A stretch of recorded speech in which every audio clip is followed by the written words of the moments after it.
871 yang sudah ditertibkan terkait dengan KJA ini. Kemudian di 2022 ini ditambah ada beberapa kegiatan yang kemudian dilakukan di Jatiluhur terkait dengan penertiban KJA ini, karena memang di Saguling dan Cirata pendanaannya kita tidak mendapatkan informasi Pak, dan memang ini perlu di-supporting dari maksudnya nggak dapat informasi pendanaan gimana ya? Ya, terkait dengan Jatiluhur ini dia mempunyai anggaran sendiri Pak di PJT 2. Tapi kalau untuk yang Saguling dan Cirata ini memang kegiatannya harus didanai oleh ini tidak ada pendanaan dari pusatnya Pak. Jadi artinya dari menteri dari apa ya? Dari CSR-nya memang belum ada. Masih sederhana begini Bu. Dari 2019 sampai 2023 berapa keramba jaring apung yang bisa dikurangi? Yang sudah dikurangi 20. Ini gambarnya, ya. Yang sudah dikurangi memang sudah 28.663 Pak. Ini yang sudah dikurangi berdasarkan anggaran dari pengelola waduk, karena memang kewenangannya ada di pengelola waduk Pak. Sehingga kami pun dari OPD pemerintah provinsi ataupun dari BPWS pun tidak bisa terlalu ikut campur di situ karena memang kewenangannya di pengelola waduk. Sehingga memang kami di provinsi atau di OPD di Pemda ini hanya bisa melakukan intervensi melalui. Enggak, saya tidak gini Bu. Ibu tidak sedang menjadi tertutup, jadi nggak perlu membela diri. Itu Pak, menjelaskan aja ya, Pak. Jadi nggak perlu sibuk membela diri. Saya cuma membandingkan begini Bu. Tahun 2019 anggaran kita berapa? 2021 berapa?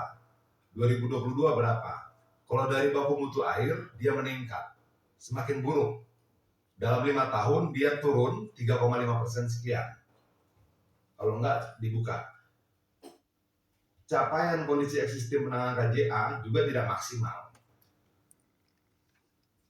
Lalu bapak-bapak dan ibu-ibu bilang anggarannya dong ditambah lagi dan diperpanjang dong masa kerja itu pasti ya.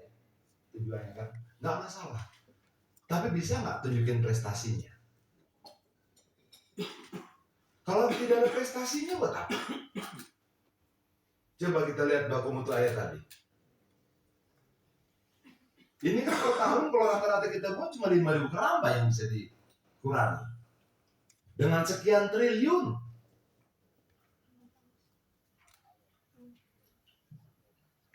Indeks kualitas air 55 poin tahun 2020. 2021 50 poin. 2022 51. 2023 50 poin. Naik turun. Terus prestasinya apa? Apa alasan yang masuk akal bahwa semua uang yang dikeluarkan memang bermanfaat? Pengurangan keramba nggak maksimal, baku mutu air menurun. Coba jelaskan sama kita. Kebetulan saya di Komisi 5 Pak. Kalau terkait BBWS, terkait dan sumber daya air dan sebagainya, itu kan Komisi 5.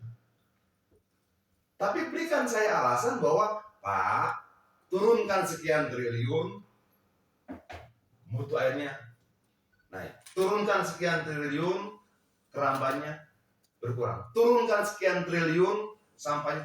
Ini nggak ada. Maaf saya nggak ada satu argumentasi pun yang bisa membenarkan anggarannya dipertahankan atau bahkan ditambah.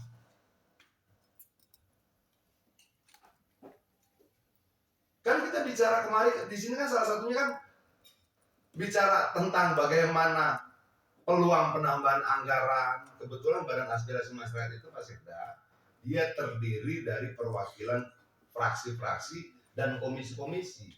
Jadi hampir semua yang ada di Badan Aspirasi Masyarakat itu dia mewakili komisi. Kalau ada berkaitan dengan Komisi 5, ya saya akan perjuangkan.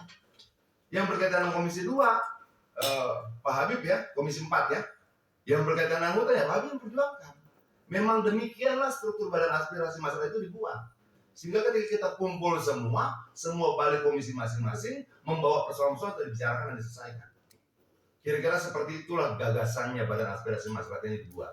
Nah sekarang dalam kapasitasnya sebagai anggota bank dan komisi 5, saya dari tadi tuh mikirin apa ya alasannya ya untuk bisa kita perdebatkan dan bisa kita pertanggungjawabkan, tambahin anggarannya. Apa coba?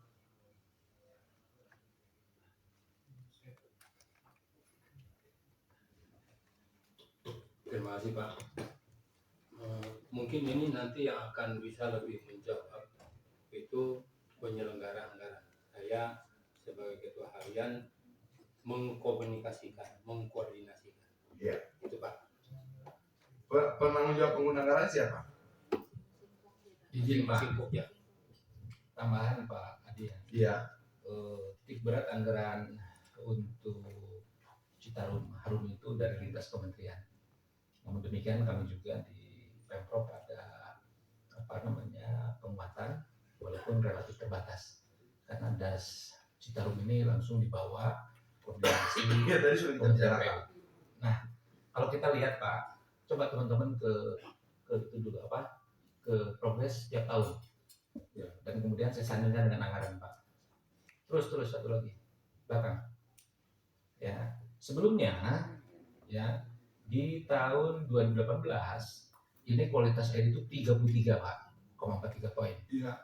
Saat itu ya kondisinya cemar berat. Kemudian 2019 ada treatment 1,2 triliun. Ini kan korelasi sejauh mana anggaran dengan prestasi kan gitu Pak. Iya. Bapak kan bertanya itu. Nah dari 33,4 itu naik ke 40 poin Pak. Dan itu kurang lebih 7 poin. Itu luar biasa. Ini prestasi. Anggarannya 1,2 triliun. Kemudian tahun 2020 melompat lagi Pak. Sampai 15 poin bahkan. Tapi jangan lupa, ini adalah bonus COVID. Saat itu aktivitas rendah. Oke Pak, anggaran menurun di 711. Ya Pak, jadi itu biasa-biasa aja. Meningkatnya tajam, tapi faktor COVID-nya cukup signifikan. Masuk di 2021, itu turun 450 pasca COVID. Tantangannya kan makin kompleks.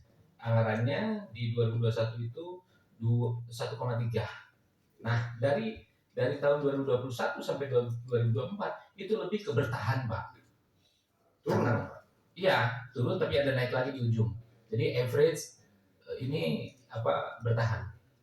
Ya, di kisaran 50, 51, ya 50, 51 lagi begitu. Nah, 2025 sekarang hilang. Kurang lebih seperti itu, Pak. Hilangnya di mana Pak? Ya karena efisiensi Pak, semuanya hilang dipotong. Anggarannya hilang. Iya. Oh, bukan pencemarannya yang hilang kan? Anggarannya hilang. Ya makanya untuk 2025, tapi kami tetap berikhtiar dengan memanfaatkan APBD dan angkanya belum kami dapatkan. Target kami 80 begitu Pak.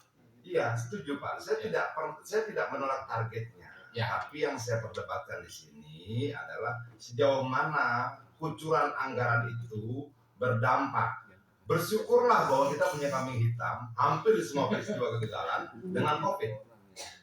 Walaupun itu bisa kita perdebatkan. Ini Pak, kalau tidak ditreatment oleh Satgas Citarum Harum dari 33 nyungsep ke mungkin ke angka 23. Buktinya ini kan naik ke angka 40. Iya Pak. Tapi Karena dari ada 40, dari 55 ke 50, 50 ke 51, 51 ke 50. Tidak ada perkembangan. Tuh naik turun nggak keluar. Ya. Nah kita buka saja anggaran tahun 2020 berapa, 2021 berapa, 2022 berapa, 2023 berapa, 2024 berapa. Biar kita lihat ada nggak signifikansi besaran anggaran itu dengan peningkatan mutu air. Karena harus kita lihat dong. Ya. Saya punya uang 1.000, mutu air 1. Saya punya uang 2.000, mutu air 2. Harusnya sebenarnya cara menghitung kita tidak seperti itu. Tapi akumulasi dari ini berapa persen dia naik? Nggak naik. Sekian triliun dikeluarkan misalnya. Coba kita buka data anggaran per tahunnya dari tahun 2019. Totalnya berapa triliun? Ini sebenarnya Pak Sekda, maaf kita sudah kita bicarakan tadi di mana? Di Command Center Pak. Berapa sih sebenarnya tanggung jawab Satgas? Apa namanya? Pokja apa Satgas sih? Satgas. Iya. Di dalamnya ada Pokja. Oke. Berapa sebenarnya tanggung jawab Satgas?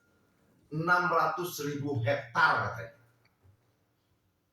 Sementara panjangnya Citarum 197 atau 97 km. 297 ya. Kalau kita asumsikan dia dapat 1 triliun saja dalam 1 tahun, kita pakai angka misalnya realisasi 2019, hanya 1%. maka sebenarnya Pak per 1 kilometer persegi itu 170 juta kira-kira biayanya per tahun. Nah, yang saya mau tahu, negara bayar 170 juta per 1 kilometer persegi, 170 juta lagi per 1 kilometer. Itu apa yang terjadi perubahan signifikannya? Nah, sebenarnya yang perlu harusnya menjawab itu adalah teman-teman di Satgas sendiri. Menarik yang dibilang sama Pak Dedi tadi. Oke, ketika tentara TNI-nya sudah melakukan edukasi, bla bla bla bla, mereka apa tadi? Ditarik karena tidak ada anggaran. Ditarik karena tidak ada anggaran, terjadi lagi pencemaran. Ini edukasi atau apa? Kalau edukasi, pikirannya tertinggal gitu loh. Kalau kita betul-betul melakukan edukasi, oke, Iya. orangnya pergi, isi kepalanya ketinggalan. Gitu loh. Problemnya sepertinya tidak terjadi edukasi. Nah, inilah yang maksud saya, Pak. Sebelum kita sampai pada pembahasan berbicara tentang butuhnya anggaran 2025 ya Pak Sida ya. Iya. 2025, 2026. Berikutnya, bisa nggak Bapak berikan saya angka yang keren? Yang memang nggak bisa Pak Menteri. Nggak bisa Pak Menteri Keuangan. Kalau ini nggak diturunkan sekian, oke, dampaknya begini. Itu kan argumentasi buat saya dan buat teman-teman dari komisi-komisi lain yang terkait. Nah, problemnya angkanya begini. 2019 keluar 1,2. Coba bandingkan berapa mutu airnya. 2020 keluar lagi berapa mutu airnya. Ini keluar terus tiap tahun. Tapi ternyata tidak berpengaruh signifikan terhadap perbaikan mutu air saja. Kita belum bicara sampah. Bu, saya itu 9 tahun di Komisi 7. Di situ juga ESDM. Problem sampah kita itu sederhana. Pengganti batu bara dari model RDF yang katanya mau dibeli oleh pabrik semen itu, oke? Biaya investasinya mahal, tipping fee-nya nggak masuk. Kita bangun pembangkit listrik tenaga sampah, baru jalan Surabaya. Bali gagal, Tangerang gagal. Iya. Betul? Iya. Iya.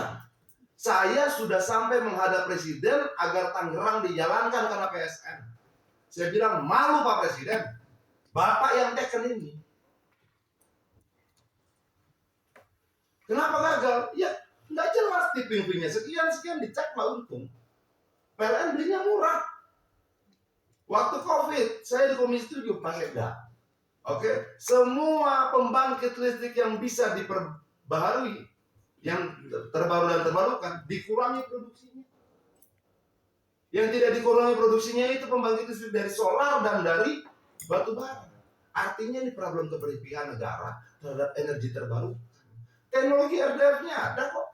Teknologi pembangkit listrik tenaga sampahnya ada. Tapi negara tidak punya political will untuk mengembangkan ini.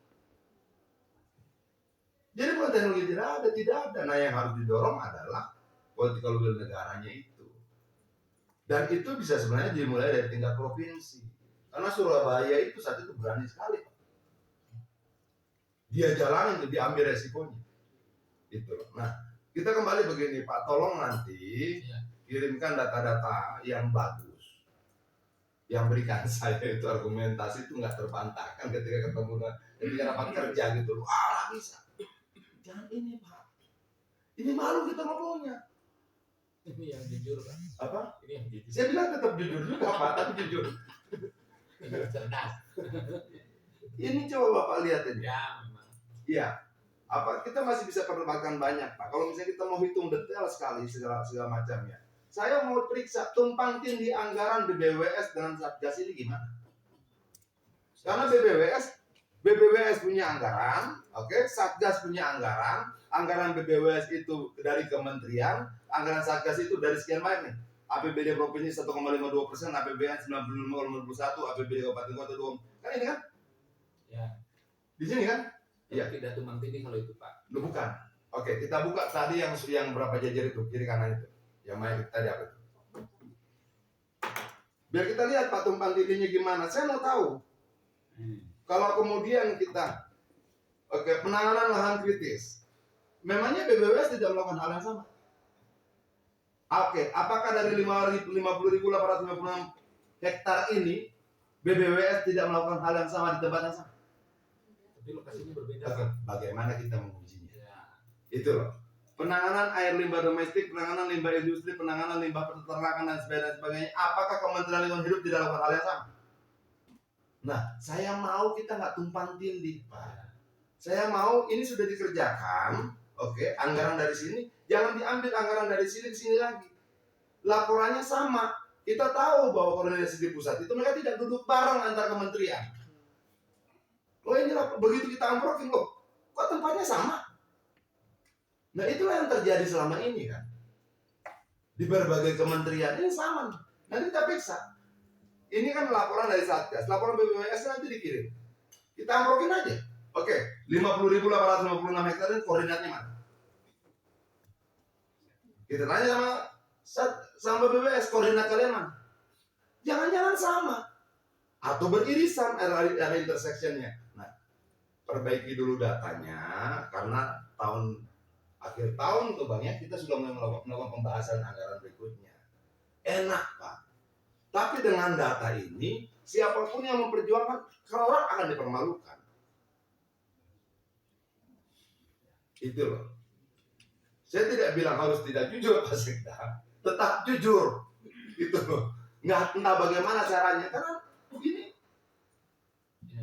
Penting Pak. Apalagi kalau kemudian nanti atas perjuangan Pak Aher, nanti Badan Aspirasi Masyarakat bisa memanggil beberapa mitra yang lain dan kita amprokin. Kita adu datanya Pak. Itu kebongkar semua tuh.